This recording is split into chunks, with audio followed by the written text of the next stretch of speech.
স্বামী ও স্ত্রীর মাঝে ঝগড়ার কারণে স্বামী যদি স্ত্রীকে বলে আমি তোমাকে বিদায় করে দিব, আমি তোমাকে রশি কেটে দেব, তুমি চলে যাও, এভাবে যদি বারবার বলতে থাকে তাহলে তালাক হবে কিনা, স্বামী স্ত্রীর সম্পর্ক থাকবে কিনা, এখন স্ত্রীর করণীয় কি?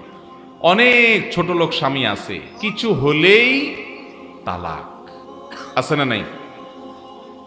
আমি সবসময় বলি, কিছু বন্ধু আছে ছোট লোক বন্ধু, কিছু হইলেই বলে কাটতি তোর সাথে, আছে না নাই?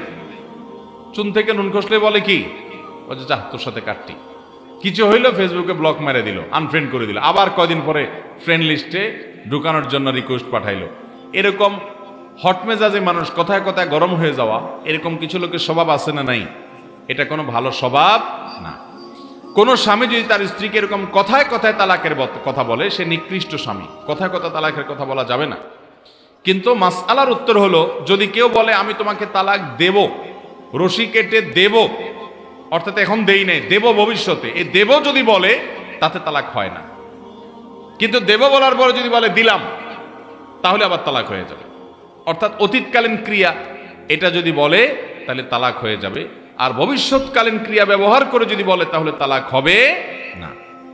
অতএব এরকম ঘন ঘন যদি কোনো স্বামী তালাকের কথা বলার বদভ্যাস থাকে, তাকে কোনো আলেমের কাছে নিয়ে যেতে হবে যে কথায় কথায় স্ত্রীকে তালাকের কথা বলা গুনাহ।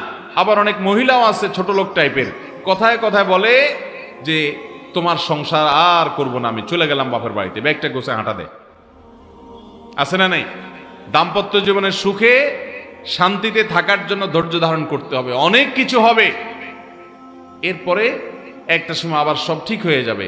বিদায় হুটহাট করে ডিসিশন নেওয়া যাবে, পরে সারা জীবন আফসোস করতে হবে।